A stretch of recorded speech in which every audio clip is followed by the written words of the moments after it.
Okay बेटा, हम लोग पहुंचे स्टैट्स में। जो हमारा सब्जेक्ट है एक्चुअली स्टैट्स का एक पोर्शन है, बहुत इंपॉर्टेंट पोर्शन है। इसको हम लोग बोलते हैं ऑपरेशन रिसर्च। क्या बोलते हैं? स्टैट्स के अंदर एक टॉपिक आता है, इसको हम लोग ऑपरेशन रिसर्च बोलते हैं। ठीक है, इसके अंदर ऑपरेशन रिसर्च के अंदर बेसिकली मैं चैप्टर्स के नाम आपको समझाऊं, मेथड्स और चैप्टर के नाम मैं समझाऊं, तो ऑपरेशन रिसर्च जो सब्जेक्ट है इसके अंदर क्या क्या आता है। ऑपरेशन रिसर्च के अंदर सबसे पहले आता है ट्रांसपोर्टेशन प्रॉब्लम। सबसे पहले ट्रांसपोर्टेशन प्रॉब्लम आता है, ट्रांसपोर्टेशन प्रॉब्लम। इसके बाद आता है assignment problem, transportation problem, assignment problem. ठीक है, अब ट्रांसपोर्टेशन प्रॉब्लम को सॉल्व करने के 3 मेथड होते हैं। एक north west corner method.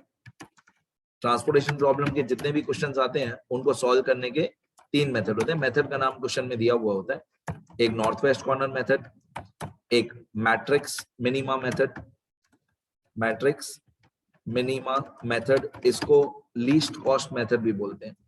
Matrix minima method या लीस्ट कॉस्ट मेथड एक ही बात है। और इसके बाद आता है एक वॉगल्स अप्रोक्सीमेशन मेथड।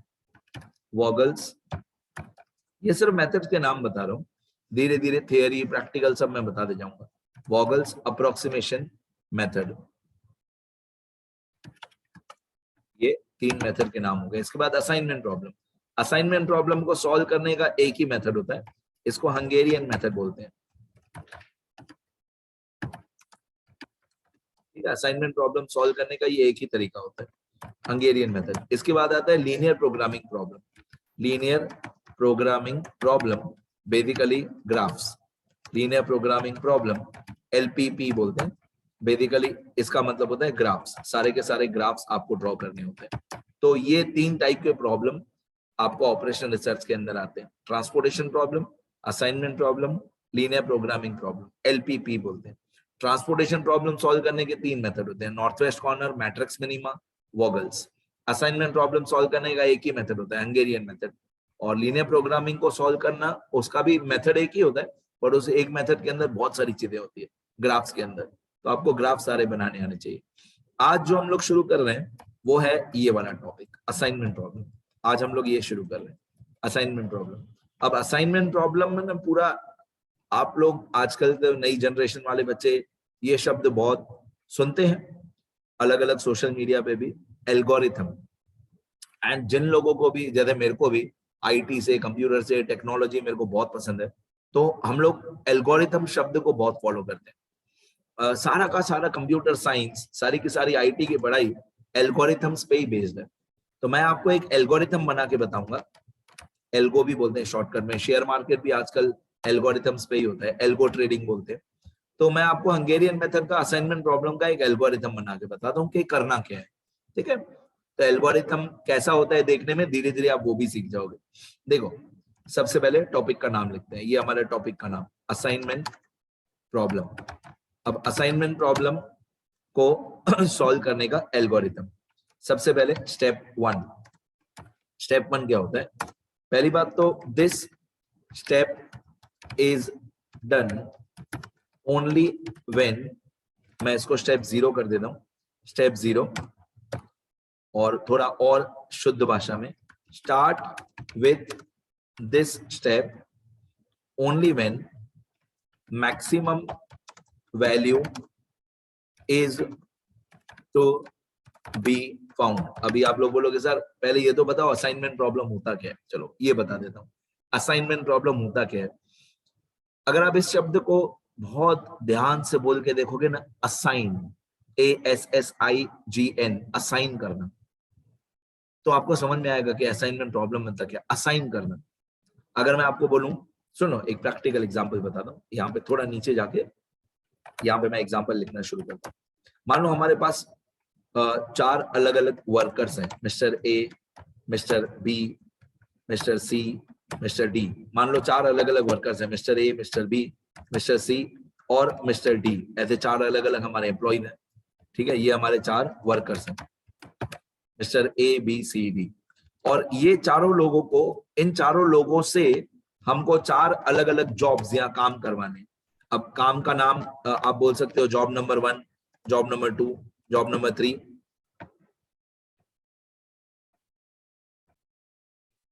और जॉब नंबर 4। अभी ये 4 लोग हैं, mister A B C D. इन चारों लोगों से हमको 4 काम करवाने हैं, job number 1, job number 2, job number 3 और जॉब नंबर 4। ऐसे 4 काम हमको कराने इन चारों से।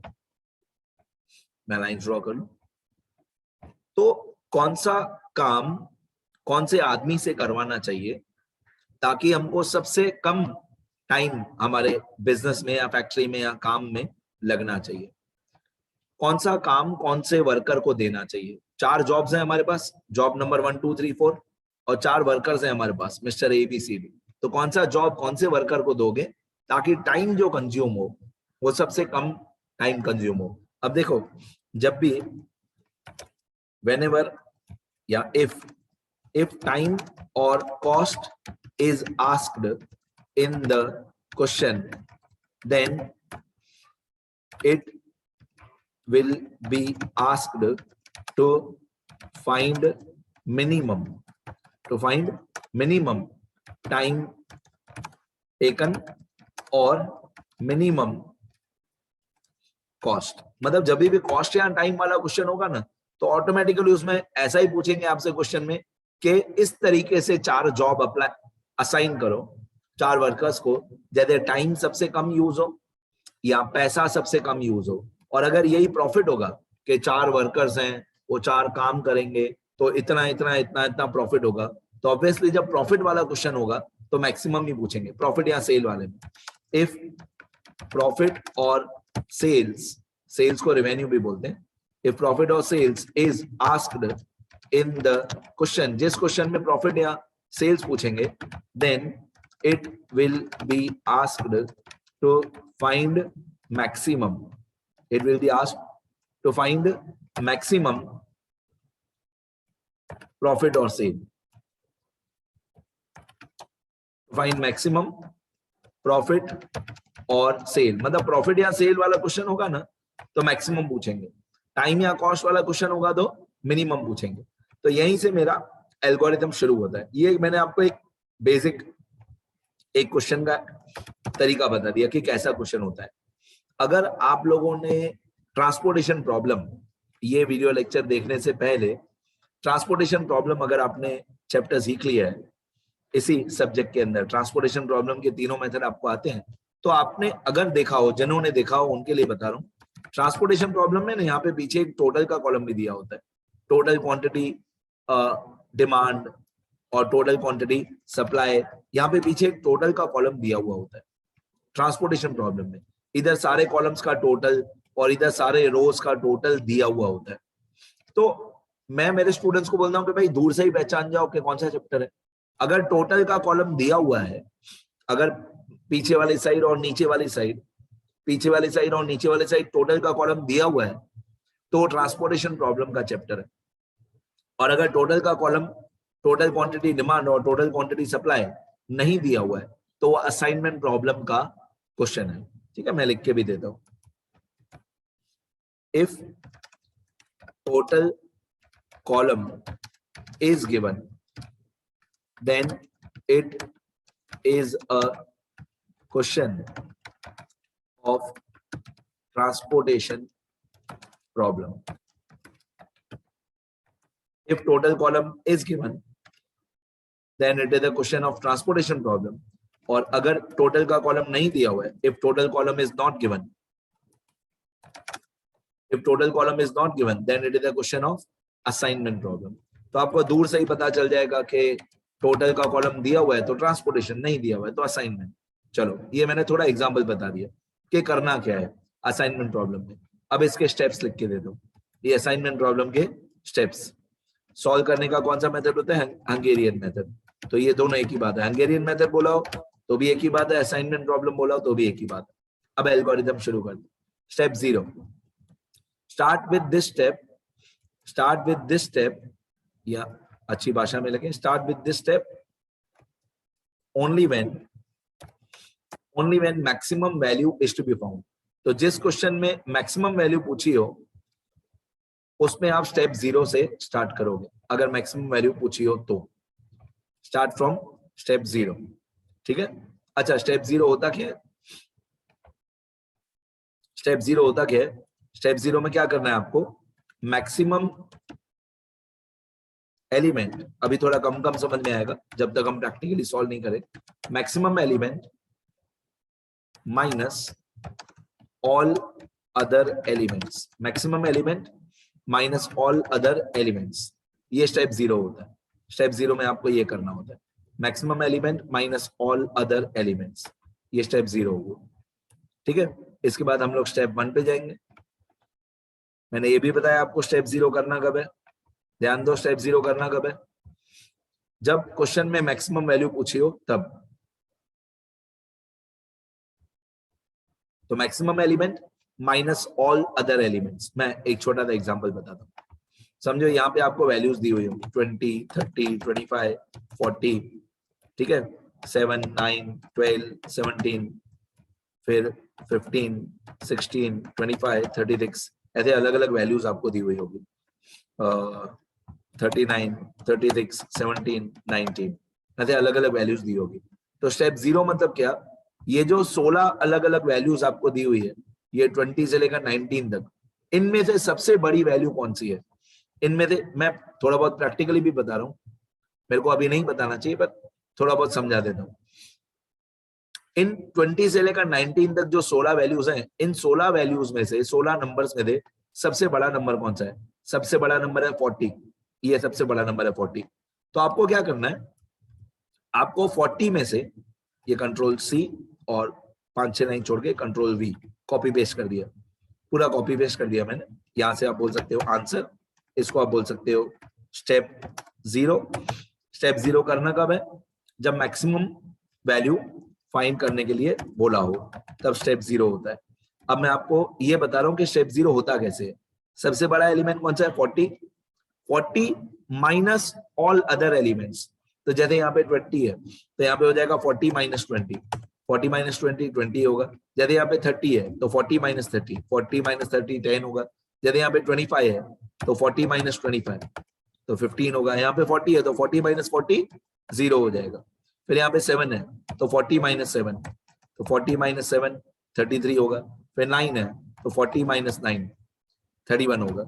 फिर यहाँ पे है 12 तो 40 माइनस 12 तो ये आएगा 28। फिर 40 माइनस 17 23।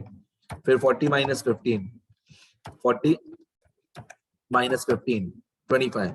फिर 40 माइनस 16 24। फिर 40 माइनस 25 15। फिर 40 माइनस 36 4। फिर 40 माइनस 39 1। 40 माइनस 36 4।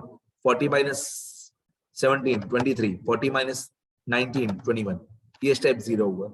ऐसे करना सिंपल, प्लस माइनस ही होता है, बट धीरे धीरे आगे चल के बहुत हार्ड हो जाएगा। इसको स्टेप 0 बोलते हैं। तो स्टेप 0 मतलब maximum element minus all other elements. अच्छा, करना कब है स्टेप 0?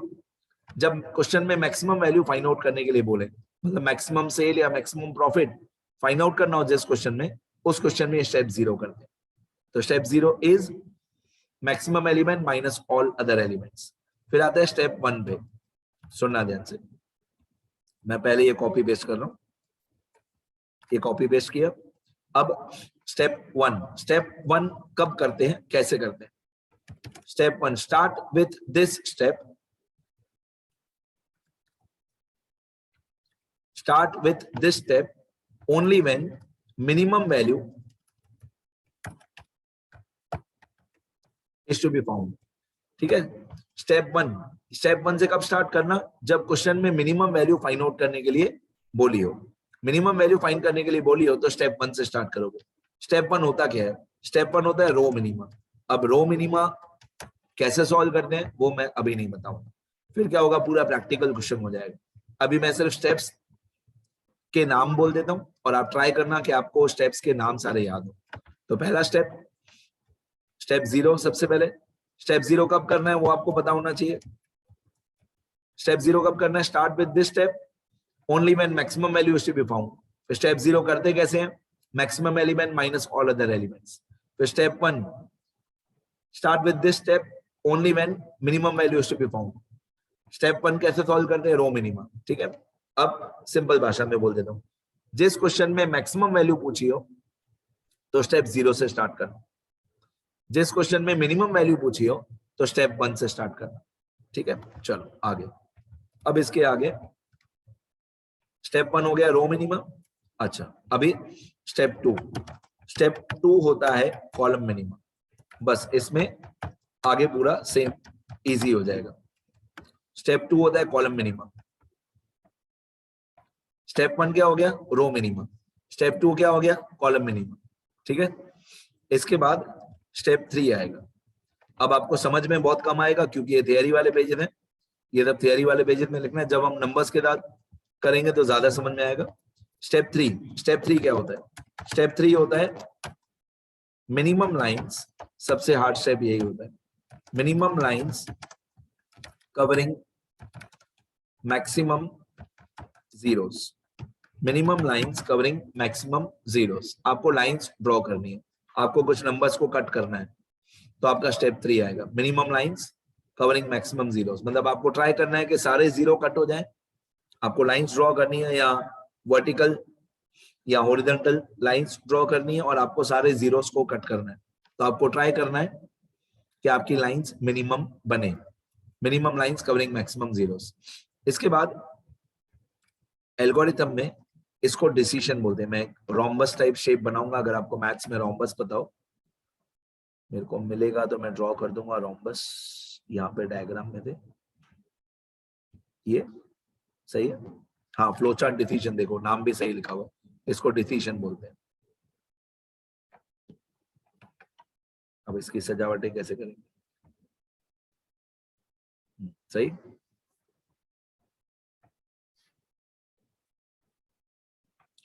इसको आप लोग जिसको मैथ्स में रोम्बस बोलते हो, इसको हम लोग एल्गोरिथम में डिसीजन बोलते हैं, डिसीजन।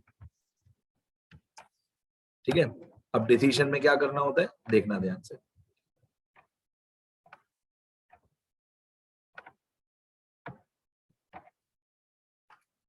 देखो, सबसे पहले हमने स्टेप 1 किया, सबसे पहले हमने स्टेप 0 किया। स्टेप 0 क्या करते हैं, स्टेप 0 के अंदर maximum element minus all other elements. फिर स्टेप 1 करते हैं रो मिनिमम। फिर स्टेप 2 करते हैं कॉलम मिनिमम। फिर स्टेप 3 करते हैं minimum lines covering maximum zeros. Okay, फिर हम लोग जितनी हमने लाइंस ड्रॉ की उनको काउंट करते हैं। इज द, ये डिसीजन है, is the number of lines drawn, is the number of lines drawn, जो स्टेप 3 में ड्रॉ की, drawn equal to the number of rows और कॉलम्स। ये क्वेश्चन मार्क आ जाएगा। जितनी हमने लाइंस ड्रॉ की, क्या वो हमारे रोज और कॉलम्स के इक्वल हैं? एक बात आपने शायद नोटिस की है नहीं, ट्रांसपोर्टेशन प्रॉब्लम होता है। ट्रांसपोर्टेशन प्रॉब्लम में 4 रो हो 5 कॉलम हो तो चलता है, 3 रो हो 4 कॉलम हो तो भी चलता है, ट्रांसपोर्टेशन प्रॉब्लम में। लेकिन असाइनमेंट प्रॉब्लम में अगर ये हॉरिजॉन्टल रोज होती है, ये हॉरिजॉन्टल क्या होती है, रोज। अगर 4 रोज हैं असाइनमेंट प्रॉब्लम में, अगर 4 रोज हैं तो 4 ही कॉलम्स होंगे, कॉलम्स वर्टिकल होते हैं। मैं लिख दूं रोज आर हॉरिजॉन्टल, यहाँ पे लिख देता हूँ, ये भी आगे चल के बहुत काम आएगा। रो कैसी होती है, हॉरिजॉन्टल, रो हॉरिजॉन्टल होती है, मैथ्स में बहुत काम आएगा। और कॉलम कैसा होता है, वर्टिकल। तो मैंने बोला कि is the number of rows and columns equal to the number of lines drawn. हमने स्टेप 3 में जितनी लाइंस ड्रॉ की उतने ही रोज होने चाहिए, उतने ही कॉलम्स होने चाहिए, जो अभी हमारा एग्जांपल चल रहा था मिस्टर एबीसीडी वाला।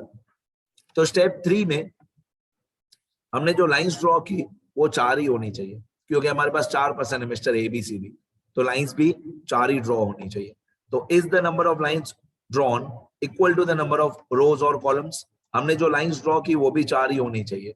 अब आपको बताना है यस और नो, आपको बताना है कि हाँ ऐसा है या ऐसा नहीं है। देखते जाओ, इस साइड में लिखूंगा नो, इस साइड में लिखूंगा नो,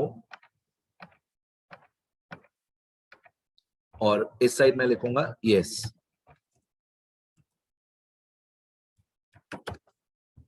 सुनते जाओ, इस साइड में लिखूंगा यस।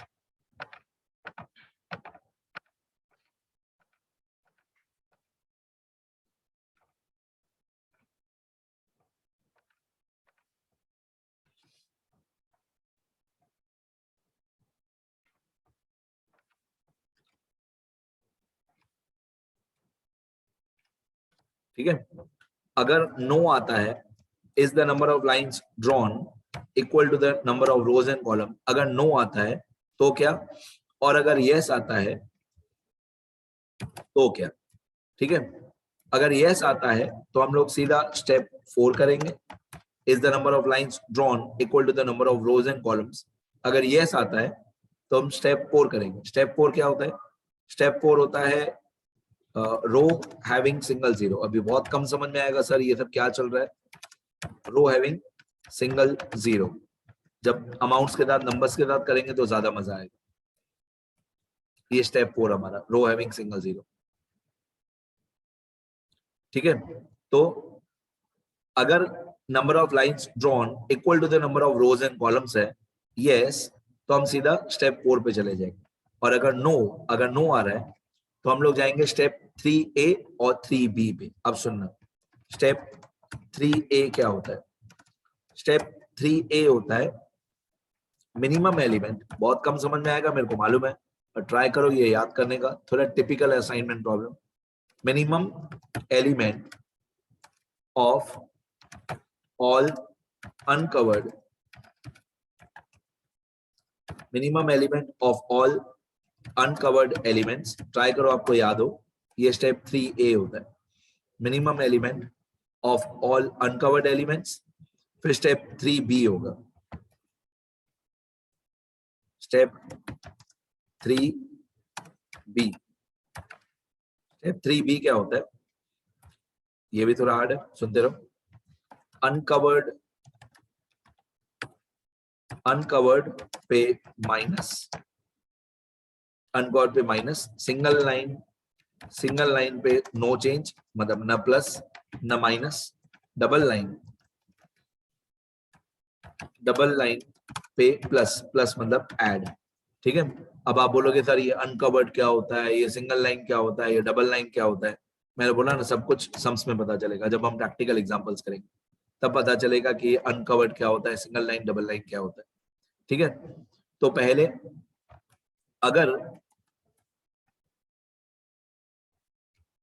अगर नंबर ऑफ रोज, अगर minimum lines drawn is equal to the number of rows and columns है, तो अगर इक्वल है तो सीधा स्टेप 4 पे चले जाएंगे। बस स्टेप 4 हो गया, मतलब हमारा आंसर सॉल्व हो गया। ठीक है, अगर नंबर ऑफ, जितनी हमने यहाँ पे लाइंस ड्रॉ की, minimum lines covering maximum zeros, जो स्टेप 3 में हमने लाइंस ड्रॉ की, उतने ही हमारे रोज एंड कॉलम्स हैं, तो हम लोग सीधा ही स्टेप 4 पे चले जाएंगे। और जब स्टेप 4 हो जाता है, रो हैविंग सिंगल जीरो, मतलब हमारा आंसर खत्म हो जाता है। लेकिन अगर हमने जो लाइंस ड्रॉ की, minimum lines covering maximum zeros, वो equal to number of rows and columns नहीं है, तो हम स्टेप 3A और 3B करते हैं। ठीक है, 3A होता है minimum element of all uncovered elements, step 3B होता है अनकवर्ड पे माइनस, सिंगल लाइन पे nothing no change, double line पे प्लस। अब देखना आगे क्या होता है। इसके बाद एक लाइन बनेगी, थोड़ा और हार्ड हो जाएगा। इसके बाद हम लोग फिर से ऊपर की तरफ जाएंगे, 3A 3B के बाद हम फिर से ऊपर की तरफ जाएंगे, और 3A 3B के बाद ऊपर चलेगा,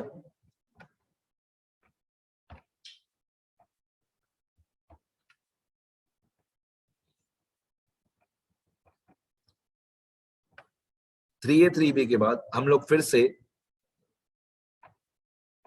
स्टेप 3 करेंगे। ठीक है, अब आपको और बोरिंग लगेगा, सर ये क्या हो रहा है, मुझे पता है, पर करना ही पड़ेगा। स्टेप 3A और 3B के बाद हम लोग फिर से स्टेप 3 करेंगे, ये वाला। ठीक है, अब मेरा जो फॉर्मूला था, मेथड था, वो मैंने लिख दिया जितना मेरे को लिखना था। अब एक बार मैं रिपीट कर देता हूं मैंने क्या लिखा है। देखो, सबसे पहले मैंने लिखा है असाइनमेंट प्रॉब्लम स्टार्ट करो स्टेप 0 से। ये स्टेप 0 से कब स्टार्ट करना है? जब मैक्सिमम वैल्यू पूछी हो। स्टेप 0 सॉल्व कैसे करते हैं? Maximum element minus all other elements. फिर स्टेप 1, स्टेप 1 से कब स्टार्ट करना है? जब मिनिमम वैल्यू पूछी हो। स्टेप 1 में करते क्या है? Row minima. कैसे करते हैं? अभी तक मैंने नहीं बताया। Step 2 column minima. कैसे करते हैं? अभी तक मैंने नहीं बताया। Step 3 minimum lines covering maximum zeros. Step 3 minimum lines covering maximum zeros. फिर जितनी हमने लाइंस बनाई उतने ही हमारे रोज एंड कॉलम्स है। अगर हाँ, यस, अगर हाँ तो स्टेप 4 पे जाओ। जितनी हमने लाइंस बनाई स्टेप 3 में उतने ही रोज एंड कॉलम्स हैं, तो स्टेप 4 में जाओ और स्टेप 4 के बाद आंसर आ जाता है। ठीक है। और अगर हमने जितनी लाइंस बनाई उतने number of rows and columns नहीं है, नो, तो स्टेप 3A और 3B करो। अब स्टेप 3A 3B कब करना है? जब हमारे नंबर ऑफ लाइंस जितनी हमने ड्रॉ की उतने रोज एंड कॉलम्स नहीं है, तो स्टेप 3A 3B करते हैं। 3A 3B के बाद 3A 3B के बाद फिर से हम लोग स्टेप 3 पे जाते हैं, फिर से लाइंस बनाते हैं। फिर से अगर 4 लाइंस नहीं बनी फिर से स्टेप 3 करेंगे। अगर 4 लाइन नहीं बनी तो 3A 3B करेंगे। फिर से स्टेप 3 करेंगे, लाइंस को कट करेंगे। नहीं बनी 4 लाइन तो फिर से 3A 3B करेंगे। तो 3A 3B 3A 3B 3A 3B repeat करते रहेंगे जब तक हमारी lines equal to rows and columns नहीं हो जाती। जब इक्वल हो जाएगी, यस, तब हम लोग इधर आ जाएंगे स्टेप 4 पे। ठीक है। तो थोड़ा लेंथी है, बट एक दो तीन क्वेश्चंस मेरे साथ वीडियो लेक्चर में देखोगे तो इजी हो जाएगा। ये रूल्स है असाइनमेंट प्रॉब्लम। ठीक है। तो मैं एक बार स्क्रॉल कर देता हूँ, सारा लिख लेना जो लोग भी रिकॉर्डेड वीडियो देखेंगे।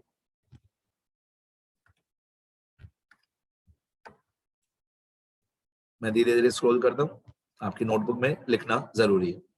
ये पहले मैंने मेथड्स के नाम बताए, फिर आज हमने शुरू किया है असाइनमेंट प्रॉब्लम। याद करो सारे स्टेप्स, लिखते जाओ।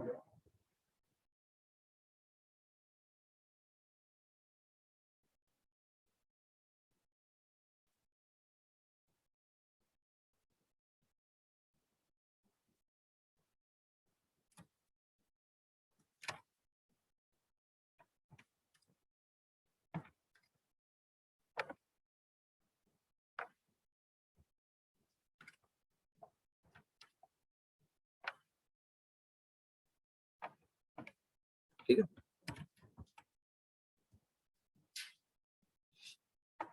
ये सब लिखना अच्छे से।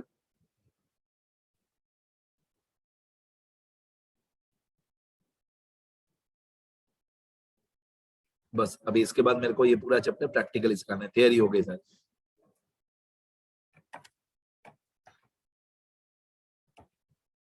लिखते रहो बेटा।